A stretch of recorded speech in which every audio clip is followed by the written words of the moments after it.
골로새서 3장 12절에서 17절 말씀.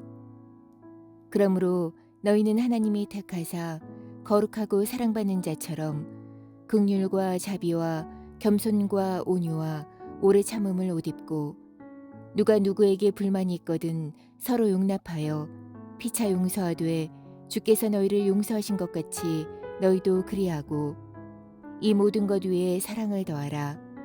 이는 온전하게 매는 띠니라. 그리스도의 평강이 너희 마음을 주장하게 하라. 너희는 평강을 위하여 한 몸으로 부르심을 받았나니 너희는 또한 감사하는 자가 되라. 그리스도의 말씀이 너희 속에 풍성히 거하여 모든 지혜로 피차 가르치며 권면하고, 시와 찬송과 신령한 노래를 부르며 감사하는 마음으로 하나님을 찬양하고, 또 무엇을 하든지 말에나 일에나 다 주 예수의 이름으로 하고 그를 힘입어 하나님 아버지께 감사하라. 아멘. 함께 기도하겠습니다. 하나님, 오직 예수를 통하여 옛사람 죽고 새사람으로 살게 해주신 은혜 감사합니다. 하나님, 결코 새사람으로 살아갈 수 없는 우리에게 보혈로 새사람의 은혜를 주셨으니 오늘도 그 은혜 붙들고 옛사람이 아닌 새사람으로 살아갈 수 있도록 동행하여 주시고 그 은혜로 충만케 하여 주옵소서. 이 모든 말씀 예수님 이름으로 기도하였습니다. 아멘. 할렐루야. 예수 그리스도께서 십자가에 죽으심으로 우리의 옛사람을 벗겨주시고 오직 예수로 인해 새사람을 입게 하여 주신 우리 하나님의 이름을 높이 찬양합니다. 오늘 우리가 함께 나눌 말씀의 제목은 새사람을 입었으니, 새사람을 입었으니 라고 하는 말씀의 제목으로 오늘 본문은 아니지만 어제 본문인 10절 말씀에서 말씀의 제목을 좀 가져와 보았습니다. 어제 말씀에서 오늘 말씀의 제목을 가져온 이유가 있는데요, 어제 본문 9절과 10절 말씀을 한번 보시면, 9절과 10절 말씀을 한번 보시면 옛사람과 그 행위를 벗어버리고 새 사람을 입으라 라고 하는 말씀이 있고, 그리고 성도가 입어야 할 새 사람이 무엇인지를 오늘 본문에서부터 그 말씀을 증거하고 있습니다. 우리가 성도가 된다는 것에 있어서 벗는다는 것과 또 입는다라는 것은 정말 중요한 영적 결단이며 또한 신앙적 행위입니다. 성도가 된다는 것은 이전에 우리가 입고 있었던 옷, 그 위에 새 옷을 더 입는 것이 아니라 이전에 입고 있었던 내 삶의 생각과 내 삶의 철학과 모든 옷을 벗어버리고 또 벗은 채로 그냥 살아가는 것이 아니라 새로운 옷을 반드시 입어야만 되는 것입니다. 그럼 여기서 우리에게 중요한 질문은 우리가 입어야 하는 새 옷은 무엇인가? 라는 질문입니다.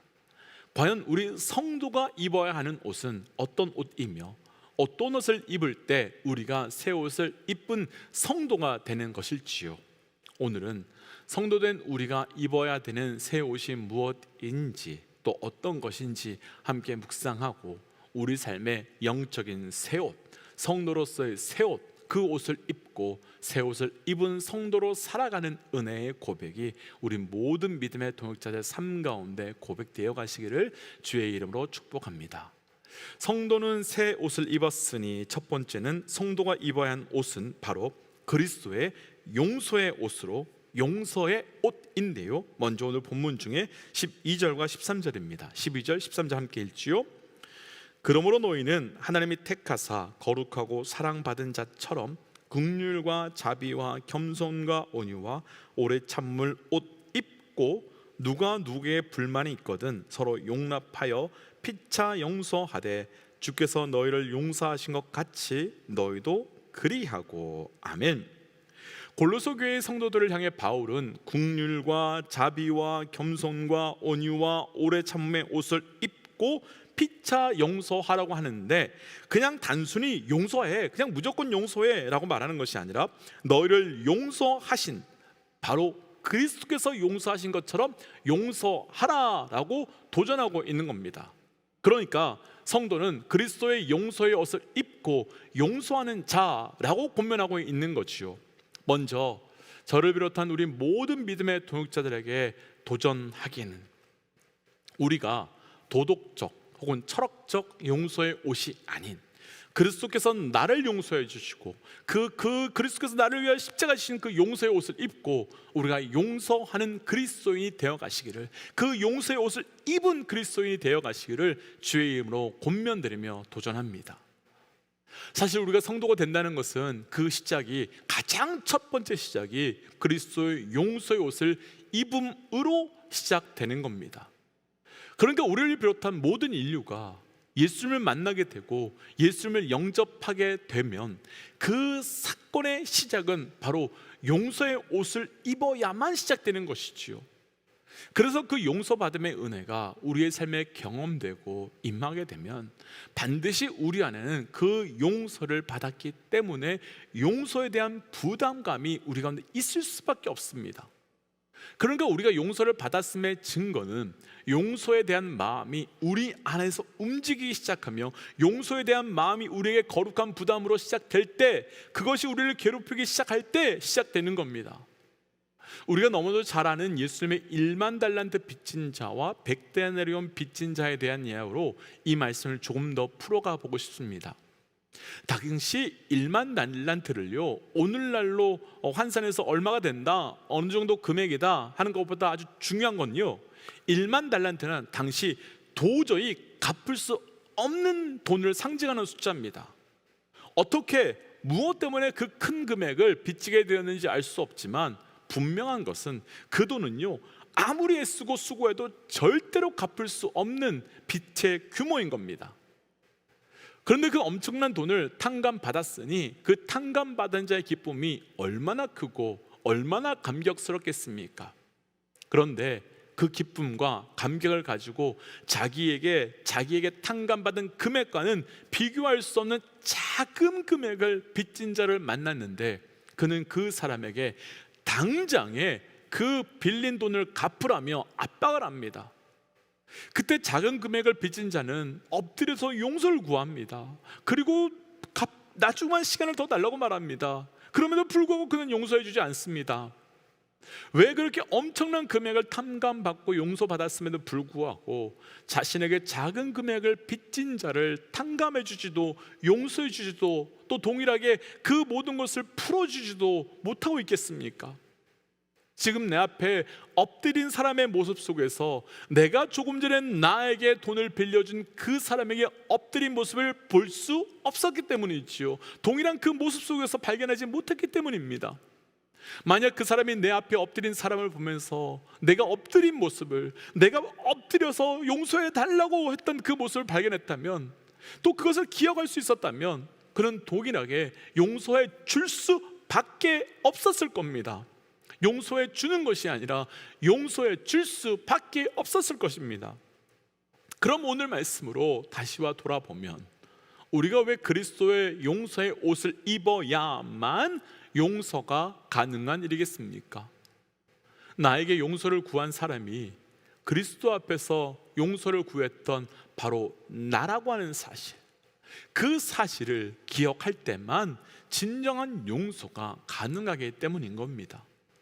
바로 이것이 오늘 말씀에서 우리가 입어야 하는 그리스도의 바로 용서의 옷, 곧 그리스도께서 우리를 용서하신 것 같이 그 옷을 입음으로 그리스도가 나를 용서하셨다면 이제부터는 용서가 너무 압도적으로 나에게 크게 와 닿아 그를 용서하는 모습이 우리에게 나타나고, 또 그 모습이 그리스도 앞에 있었던 나의 모습으로 보여지게 되는 겁니다.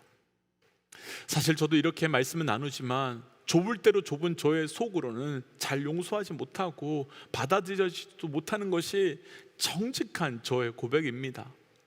그런데 이제 용서의 사건 앞에서 우리가 그를 바라보는 것이 아니라 예수를 바라보고 예수의 옷을 입음으로, 그리고 우리 예수 그리스도의 용서의 옷을 우리가 입음으로 우리의 용서의 은혜를 흘려보낼 수 있는 삶이 되어 가시기를 주의 이름으로 축복하며 도전합니다.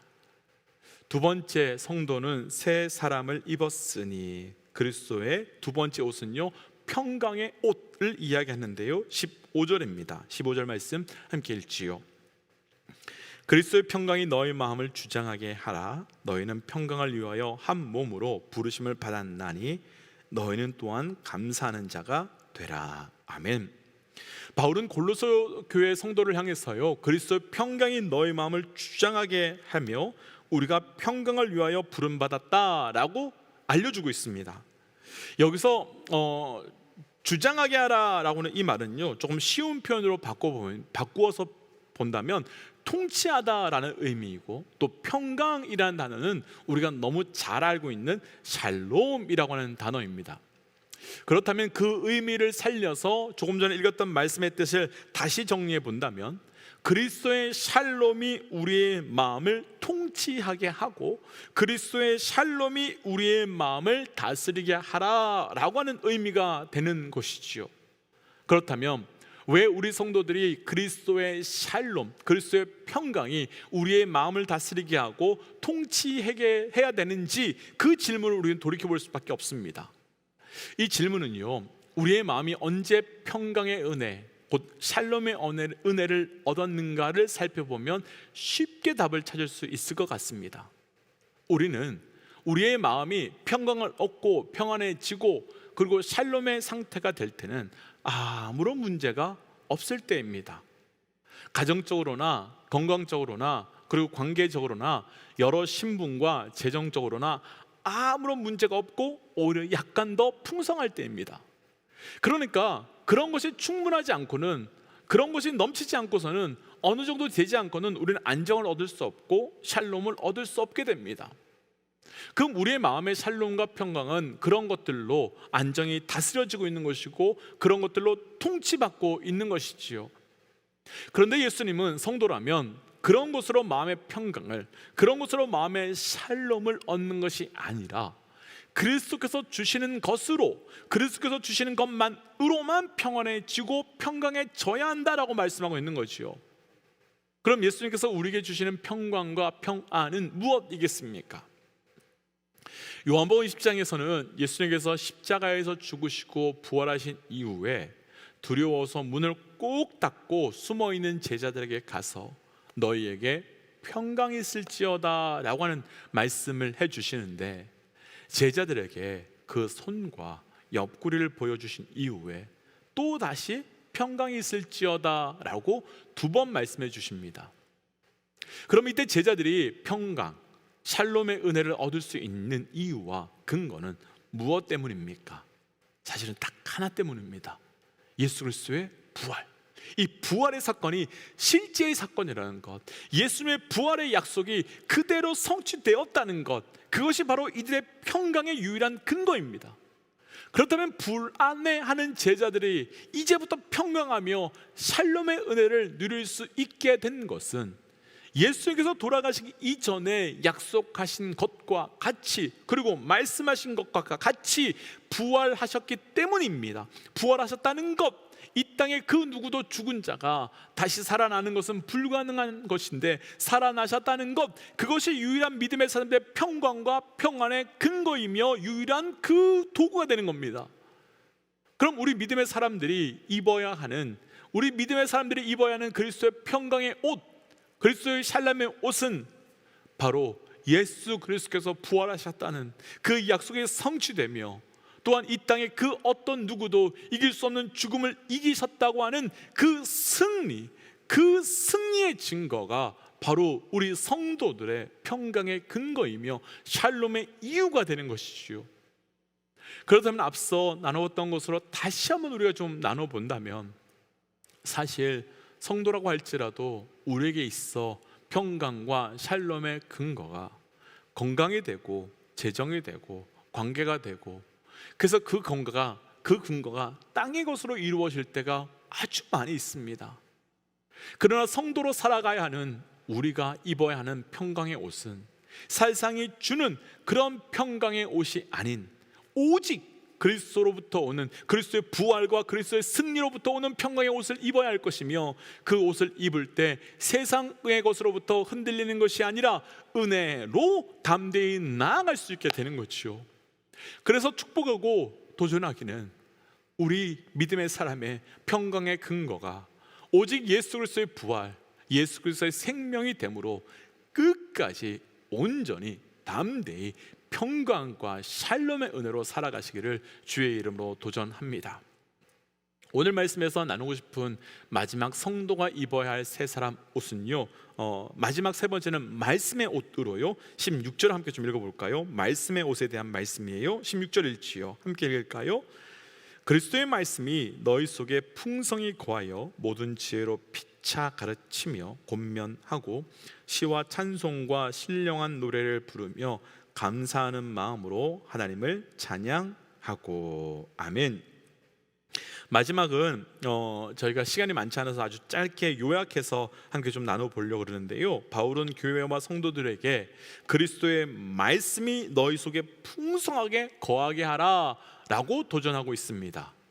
여기서 말씀이 우리 안에 풍성하게 거하게 하는 것, 그것은 단순히 우리가 말씀을 많이 보고 말씀을 많이 암송하고 또 말씀을 많이 듣고 그 정도를 의미하는 것이 아닙니다. 여기서 말씀이 우리 안에 풍성하게 하라라고 하는 그 도전의 뜻은요, 말씀의 다스림, 말씀의 통참이 우리 구석구석을 조금도 남김없이 가득히 채우라라는 뜻으로 우리 삶의 모든 영역이 말씀이 가득히 다스리고 통치함으로 받는 말씀의 영향력과 말씀의 다스림 가운데 거하지 않는 것이 없도록 하라라고 하는 권면인 동시에 우리 삶의 말씀의 다스림과 통치함을 받는 영역이 점점 더 확장되게 하고 늘어나게 하라라고 하는 도전인 것입니다. 곧 말씀의 옷이 우리 삶에 다 입혀져라 라고 하는 거죠. 이스라엘 백성은요, 출애굽 이후에 광야에서 40년을 살게 됩니다. 그럼 왜 하나님께서는 다른 많은 곳도 있을 터인데 굳이 그들을 광야로 끌고 가셨겠습니까? 광야를 히브리어로 미드바르라고 하는데요, 이 단은 무엇 안으로 들어가다라고 하는 멤마라고 하는 전치사와 말씀이라는 단어를 갖고 있는 다바르라고 하는 이 단어의 합성입니다. 그러니까 광야, 미드바르는 곧 말씀 속으로 들어가는 곳, 말씀 속으로 들어가는 것, 이란 뜻을 가지고 있는 단어로 이스라엘 백성을 광야로 부르신 이유는 하나님 백성으로 예표되는 이스라엘 백성이 오늘 말씀에서 바울의 권면대로 말씀 속으로 풍성히 거하는 삶을 살도록 하시기 위하여 바로 다른 곳이 아니라 광야로 부르셔서 철저히 우리의 것이 비워지고 말씀으로만 살아갈 수 있는 자리, 그리고 말씀으로만 살아갈 수밖에 없는 자리로 이끄시는 것이 바로 광야였던 겁니다. 그래서 우리 삶에서 정말 믿음의 사람이 입어야 될 옷은 내 삶의 모든 자리에서 말씀의 옷, 말씀의 그 옷을 입고 살아가야 되는 거죠.